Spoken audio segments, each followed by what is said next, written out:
Mathieu Bock-Côté, merci d'être avec nous. C'est très important que vous puissiez parler ce soir parce que vous, on le sait, vous écrivez beaucoup. Vous avez écrit dans le premier Front populaire et dans celui-ci. Vous êtes un observateur du Canada, du Québec. Ça nous intéresse beaucoup ce qui se passe là-bas. C'est un petit peu ce qui va se passer en France d'ici quelques années. C'est un pays qui est devenu totalement dans ce qu'on appelle aujourd'hui le woke, où l'État désormais a radicalisé le multiculturalisme et fait en sorte de tuer toute forme de réflexion souverainiste. Dites-nous ce qu'il en est précisément. Alors, le multiculturalisme dans l'histoire du Canada apparaît d'abord et avant tout comme une technique de neutralisation du peuple québécois. C'est-à-dire, dans les années 60, 70 surtout, 80 et plus, ça va se radicaliser.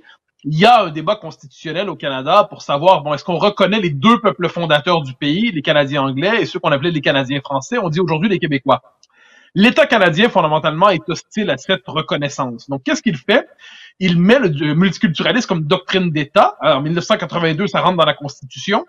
Et qu'est-ce que ça fait? Ça transforme les peuples fondateurs en communautés culturelles ou ethniques, comme on dit, parmi d'autres, dans la diversité canadienne. Dès lors, dans cette logique, dès que, par exemple, le peuple québécois, qui fait problème parce qu'il pense à l'indépendance, parce qu'il pense à se soustraire à la fédération, dès que le peuple québécois affirme son droit à intégrer les nouveaux arrivants, les immigrants qui arrivent chez lui dans les paramètres de la nation québécoise, il est accusé de pratiquer une forme de suprémacisme ethnique, de suprémacisme culturel. Donc le multiculturalisme, d'abord et avant tout, c'était une technique de neutralisation du peuple québécois pour l'expulser symboliquement de chez lui et n'en faire finalement qu'une communauté parmi d'autres dans un pays qui dit nous sommes tous des immigrants. Ensuite, au Canada, le multiculturalisme s'est affranchi de la question québécoise et est devenu l'espèce de socle de ce que j'appelle l'utopie diversitaire, du régime diversitaire.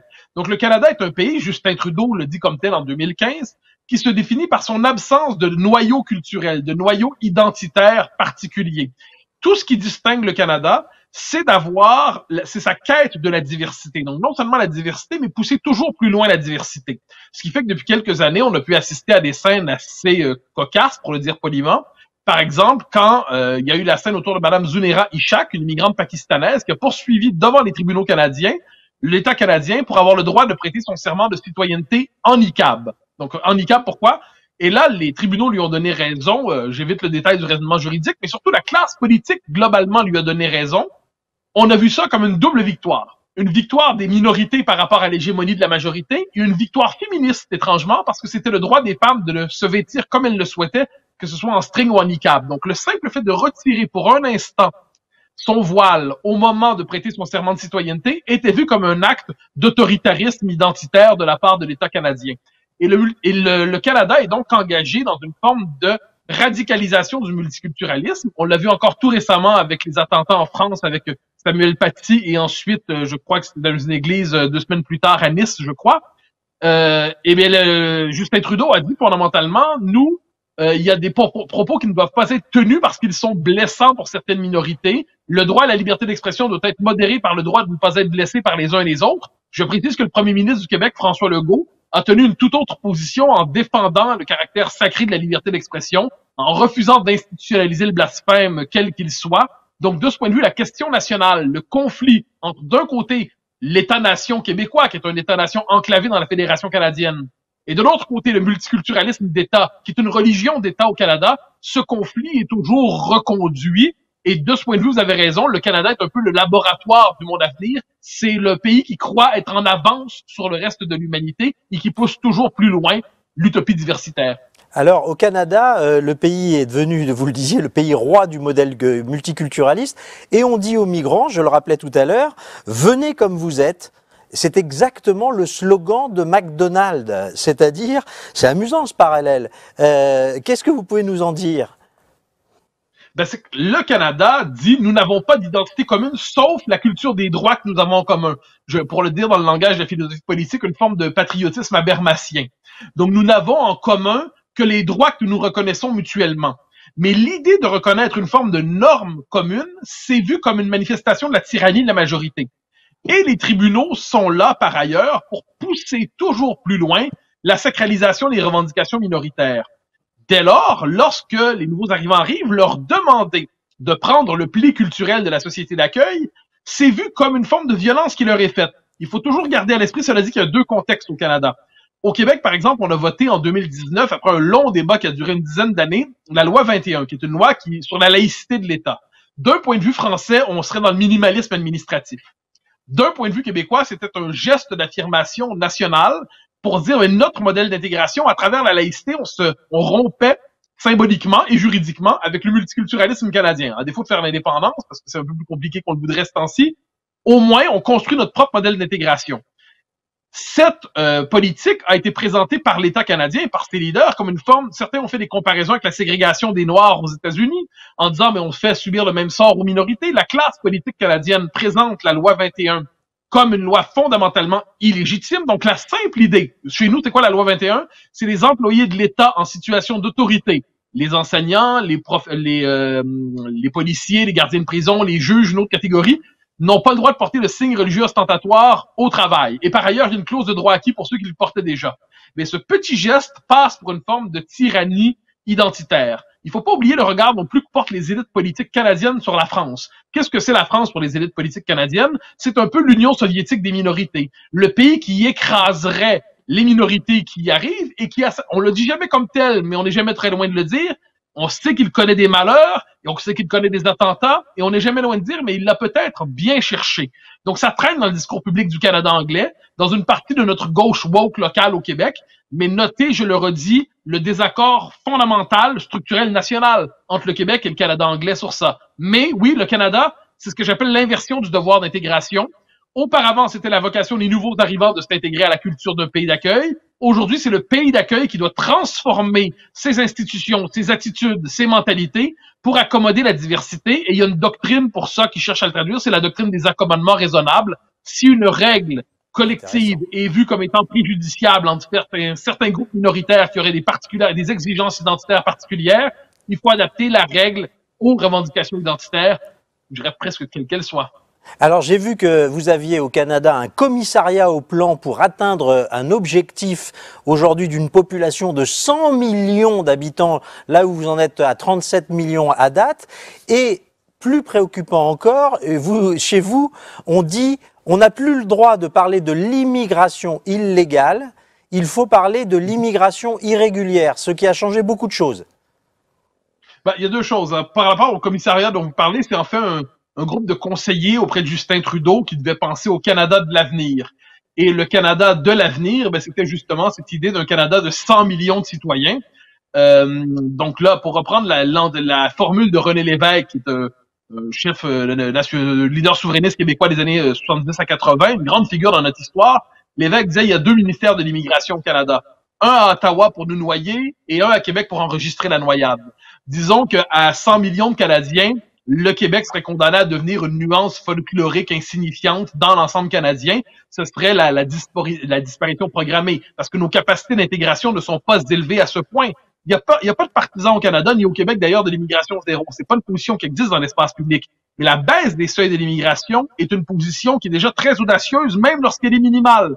Or, me semble-t-il que le scénario démographique proposé par les conseillers de Justin Trudeau est un scénario qui représente, c'est la fin du peuple québécois à bien des égards. Pour ce que vous évoquez sur l'immigration illégale, ça c'est assez fascinant. C'est qu'on a eu depuis quelques années le chemin Roxham. Je vous évite les détails, mais en gros, il y a à la frontière canado-américaine au Québec, c'est un lieu de passage finalement pour des clandestins.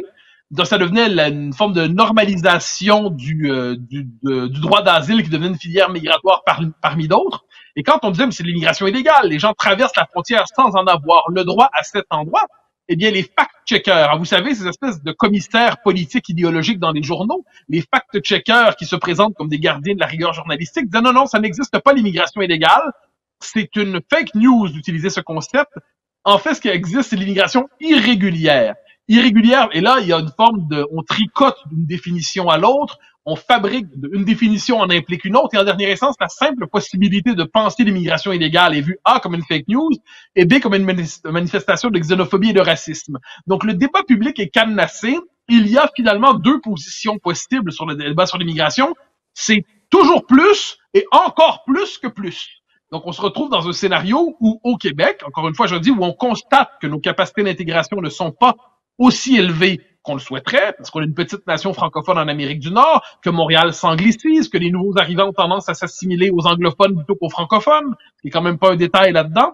Eh bien, dans tout cela, le débat cherche à prendre au Québec, mais est inimaginable au Canada anglais. Au Canada anglais, le débat n'existe pas. Au Québec, il réussit à percer dans l'espace public, néanmoins, mais sous la surveillance des patrouilleurs idéologiques. Ouais, ben merci beaucoup Mathieu, c'est très important ce qu'il vient de dire, je crois, parce que finalement on s'aperçoit qu'il y a quand même un objectif global finalement, et ce que traverse le Canada, le Québec en particulier, c'est un peu ce qui arrive en France. Il y a des élites qui ont pensé un plan global, et ce plan global, c'est quand même, comme disait Mathieu Bock-Côté, toujours plus, et puis il faudra bien que les peuples s'accommodent de disparaître en gros. Oui, d'abord, juste un mot pour dire que le mot souverainisme vient du Québec. Absolument. C'est-à-dire que c'est eux qui ont donné... C'est un apport très important. C'est un apport extrêmement important. Et de fait, moi j'ai appris il y a quelque temps qu'aux dernières élections présidentielles, au Québec, Macron est arrivé en tête et j'oublie son nom, Jean-Luc Mélenchon en seconde position. Donc on voit qu'effectivement, les Français qui sont là-bas sont des gens qui sont pour effectivement cette espèce d'immigration généralisée, c'est-à-dire on ouvre les frontières, on se dit tiens c'est drôle, ces deux-là qui sont censés prétendument être totalement aux antipodes, défendent une même vision du monde et sont défendus par des gens qui veulent là-bas effectivement travailler à l'américanisation du Québec. Mais le Québec, c'est le village d'Astérix, quoi. Il résiste avec des millions d'anglophones dans le Canada, des millions d'anglophones aux États-Unis, et ils sont juste là. Et je trouve qu'on n'est pas assez avec eux, on n'est pas assez démonstratif de notre affection, de notre tendresse. Ce sont nos cousins, les vrais cousins d'Amérique. Moi, quand je suis allé la première fois, je crois que c'était à Montréal ou à Québec, je ne sais plus où j'ai vu ça. Enfin, il y avait une maison du Canada, de l'Amérique française. Et je trouvais ça formidable qu'on puisse parler de l'Amérique française. Et depuis le général de Gaulle, on n'aura pas beaucoup dit qu'on les aimait. Ouais. Toute la topographie de l'Amérique du Nord, une grosse partie de l'Amérique du Nord est française. Hein. Oui. La ville de Saint-Louis, la ville de Détroit, la Nouvelle-Orléans, Bâton Rouge, et j'en passe. Enfin, les petites colonies britanniques, les 16 colonies, c'est une toute petite bande de territoire. Hein. Mais le gros de l'Amérique était française. Nous avions, avec les Québécois, une communauté de destin, et on se rend compte qu'on a encore une communauté de destin, apparemment. Bien sûr. Ouais. C'est le laboratoire, ce qui se passe là-bas, hélas pour nous, hélas pour eux, mais ceux qui arrivent là-bas mettra un petit peu de temps à traverser l'Atlantique, mais voilà, et encore, on y est déjà. Alors, merci Mathieu Bock-Côté de votre participation. Je le dis, je le redis, vous avez fait une excellente contribution pour nous éclairer sur la situation au Canada et au Québec que l'on retrouve dans Front Populaire numéro 4. Merci beaucoup d'avoir participé à cette soirée. Et je voulais vous demander à tous les deux, quel est le bilan de cette soirée, Michel? Parce qu'il va falloir la conclure, cette soirée. D'abord, la preuve est faite qu'on peut discuter, débattre, poser des questions, apporter des réponses, que ces réponses, elles sont diverses et multiples, mais qu'elles convergent, que si on a vraiment le désir de recouvrer notre souveraineté, le désir de dire que la France est possible et pensable, qu'on peut se relever, même si j'ai une position tragique sur ce sujet, mais qu'on peut effectivement relever la tête, montrer qu'il y a une résistance et qu'on peut réécrire un peu notre histoire de France, que l'histoire de France, c'est pas l'histoire de l'intégration de la France dans l'Europe et dans le monde. C'est aussi l'histoire d'une subjectivité, d'un pays qui est une subjectivité avec sa langue, son tempérament, son caractère. Il n'y a pas, je veux dire une sottise, mais il n'y a pas de musique française en dehors de la France. Mais qu'est-ce qui fait la subjectivité qu'à l'oreille, on écoute Ravel, on écoute Debussy, on écoute Fauré, on écoute même aujourd'hui Dutilleux. Je ne sais pas, je ne connais pas assez. Mais te dire, ça c'est de la musique française. Eh bien, il y a un ton, un style, un tempérament français. C'est pas être un nationaliste et vouloir la guerre, selon la jurisprudence Mitterrand. La nation, c'est le nationalisme c'est la guerre. C'est l'impérialisme qui veut la guerre. Ce sont pas les nations. Mais d'une certaine manière, les nations devraient interdire la guerre, puisque les diplomaties pourraient les rendre impossibles. Je pense que l'intérêt, c'est d'ouvrir des débats, c'est d'ouvrir des fronts aussi, qui soient, pour le coup, populaires. Absolument. Guillaume Bigot, vous travaillez de temps en temps à ce journal. On est très heureux d'accueillir vos contributions. C'est important, Front Populaire, aujourd'hui, sur la scène médiatique, parce que vous travaillez dans d'autres médias. Mais c'est presque un ovni, mais c'est quelque chose. Enfin, c'est le trait d'union, je crois, que les souverainistes de droite, de gauche, du centre, etc. attendaient depuis longtemps. Exactement. C'est quelque chose qui a ça a beaucoup été tenté sur le plan politique, sans succès. et finalement les enjeux culturels, la culture, la réflexion peut réunir des gens d'horizons très différents. En fait, ce que disait tout à l'heure Mathieu Bock-Côté était un message à la fois glaçant, très inquiétant, parce que ça m'a tout de suite évoqué cette formule de Bernanos qui disait les optimistes sont des gens qui n'ont pas pitié des hommes. En fait, la politique à la racine, c'est quelque chose d'extrêmement modeste. C'est d'essayer de faire vivre des gens en paix sans qu'ils se tapent dessus. Parce qu'il n'y a rien dans l'instinct de mammifère humain qui permet de contrôler sa pulsion de violence. C'est quelque chose qui n'est pas du tout de l'ordre de l'instinct. C'est quelque chose qui est construit et artificiel. Et à toutes les générations, ça va être repris. Or là, cette idée de vouloir défaire les nations, défaire la cohérence culturelle d'un peuple et de faire comme ça, d'ouvrir une espèce de no man's land ouvert aux quatre vents, c'est quand même un pari très dangereux. C'est oublier le Liban, c'est oublier la Yougoslavie, c'est vraiment ne pas avoir pitié des hommes. Et la question des droits de l'homme et du chantage aux droits de l'homme, qui est le point de départ de notre réflexion, disant finalement, c'est des gens qui font des chantages aux droits de l'homme, qui veulent faire pression pour l'immigration. Mais je pense que une réflexion sur les droits de l'homme nous amène plutôt à considérer qu'il faut être extrêmement prudent avec la cohésion des mœurs d'un peuple sur un territoire qui fait non seulement la condition pour faire démocratie, mais la condition pour vivre en paix ensemble.